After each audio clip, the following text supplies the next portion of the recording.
Global icons and worldwide music sensations, the Jacksons are coming to Halifax on the 24th of June. They're going to play a gig at the Peace Hall, and ahead of their show I spoke to brother Marlon Jackson to find out what life is like being part of the Jackson family, and also asked him a little bit about what we can expect from the show on Saturday. Here's my interview with Marlon Jackson. Why don't you check it out? Steve, how are you doing? Marlon, I'm really good, thank you. How are you? I'm doing fine. We've spoken before, haven't we? We haven't. No, this is We haven't? a privilege for me because it's my I first probably, time. oh, really? I Yeah. probably did a promo for you then. I remember the name Crabtree, that's why. Oh, it's a very old-fashioned English name, or I've got a face which is so ugly I look like all the other ugly people. So maybe it's that. I don't know. Uh, Me and you both. Okay. Well, Marlon, let's thank get you it. so Let's much. get it on. Yeah, thank you so much for giving me a bit of your time today. You're playing in Halifax on Yeah. Saturday at the Peace Hall. It's the first time that I'm going to see you guys perform live. But you guys have been doing your thing for All right. 59 years now. And when you started back in the 60s, before you were signed, do you ever think we're going to become world-class icons? We're going to do this music that's going to stretch generations, and 60 years later, we're going to be performing on stage still? No, we only did it because we enjoyed performing. Mm. We enjoyed it, and I never thought of it as being, getting a chance to travel the globe and experience the various cultures the world has to offer.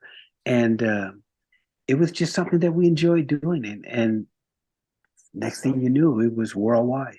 Wow, wow.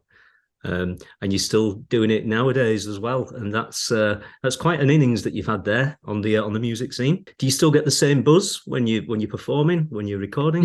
You always get that. Yeah, Because it's a part of you. You always get that.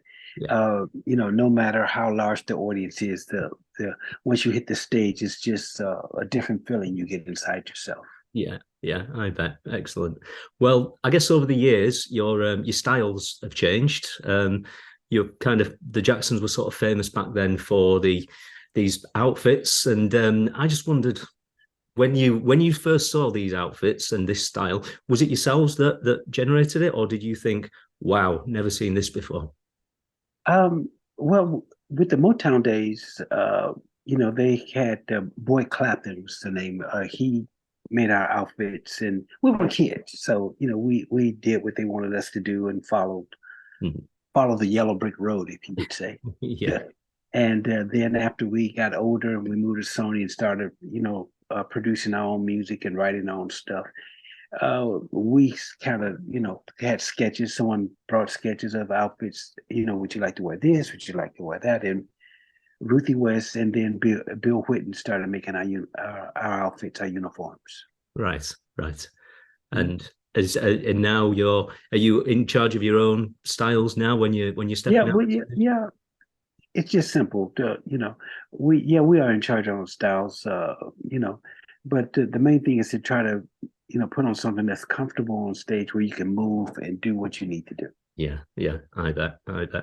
Well, going sort of back in the day, you sort of burst onto the scene at a time where I guess in Black America it wasn't that comfortable for people and for kids and groups of guys in white America. It was the same over here as well. But when you burst onto the scene, I guess everybody loved your music. The black kids did, the white kids did, and there was like a common sort of bond that had been formed pretty much then, maybe in largely because of you guys. Were you ever aware of that you probably became heroes to many just by performing No, in what you did? not not really. Being the first hit group to come on the scene wasn't our objective.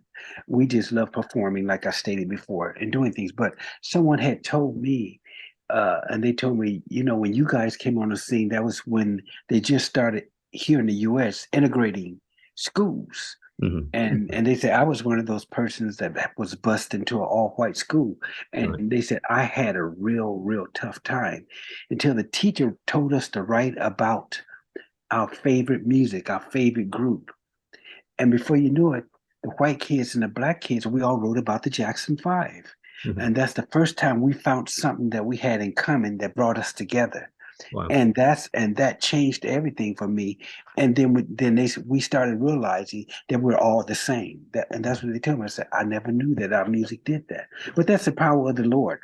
That's how God works. Yeah, So yeah. it was a great thing. Excellent, excellent. Well, you're obviously now you're a three piece. You used to be a five piece. I understand that you and Michael used to be the mischievous kids out of the band. Is that right? Is Yeah, there any yeah. stories or anything? That's because we were the youngest. We were the youngest too. I'm just a year older than Michael, so Yeah, we were the little ones. And trying our brothers, Jackie, Tina, and Jermaine didn't want to hang out with us because they were a lot older than we were. So we yeah. just hung together and did wrong stuff, Right, right. Excellent, excellent. like what kids normally do at that Yeah, age. yeah, yeah. And I guess if you as you grow older, that comes out of you a little bit. But that brotherly stuff with Michael must have stayed right up until right up Yeah, until he. it does.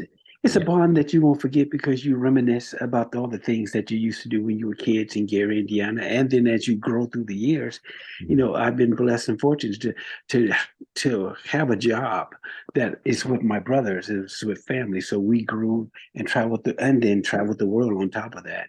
yeah. So it was a great journey. It still is a great journey. I bet, I bet. Just you've touched on traveling the world there. Now, obviously, you're a worldwide group. Your songs are known all over the globe. Have you ever played in a country or a region where you've been up there doing your thing, you've been dancing away, and the audience have looked up and thought, "I don't get these. Who are they?" Has that ever happened to you at all? Anyway, That has never happened to us. right. It's amazing because we play countries and we go to places and the people don't speak English. And Sure. we get on stage and they start singing the songs and start singing the music and starts, it's like wow. It's amazing, but they don't speak the language. Even today we go places and I see 8-year-old, 9, 11-year-olds singing our music. Wait a minute, you weren't born when this stuff came out. Yeah, but my mom and my dad play your music all through the house. Yeah, It's evergreen music it and is. family oriented music, and that's what's so great about it. It is. It's timeless stuff. It's timeless stuff. Yes. Um, I'll come on to the Peace Hall gig in Halifax in a second, but I don't know if you remember. You've actually played in Halifax before, which is a very small town in England. I don't know if you have played thousands of gigs, but I don't know if you remember because there's a bit of a legendary story going around the town about the last time you played here. It was back in 1979. I don't know if you have any inkling about playing here before. No, I do not. And what is the story? So the story is you were booked into the small theatre in Halifax it's called the Victoria Theatre now. It was February 1979 and you were booked in for two shows, one at 6:15 and one at 9:15. And you went on stage to play your show at 6:15 and you came off and you started arguing with the theatre manager and between yourselves because that show wasn't a sellout. There wasn't that many people there. So some of you were saying, well, we can't go on and play to this crowd. And, some of you were saying, yes, we can and we have to. And the theatre manager was getting involved. Basically, you did go out, you played the show at 9:15, which was packed and was a sellout. And the manager who's told the story says that you would never have thought that all the shenanigans between the first show and the second show was going on because you went out, you did a stellar performance, polished and perfect. And I was just hoping that if there was any inkling in your mind, you could either say that's a rumor, that's a myth. The only thing I can tell you is that we have never, ever said that we're not going out on stage. Right. That has never happened. Right. Because my father taught us from the beginning, regardless how many people are out there, you go out there and you do 100, 200% always. And that's the way we feel about it. Yeah. But we've never, ever said, oh, we're not going out there. That has never happened. I wonder if they've sprinkled a little bit of dust on that to make it sound a little bit more exciting. It could be. It could be, but I'm looking forward to going to Halifax and having a great time and seeing the fans and performing and looking forward to just having a Jackson party with them on stage. Brilliant. Well, I know that we're looking forward to being there as well, and the venue is a stunning venue, which I'm sure you'll love.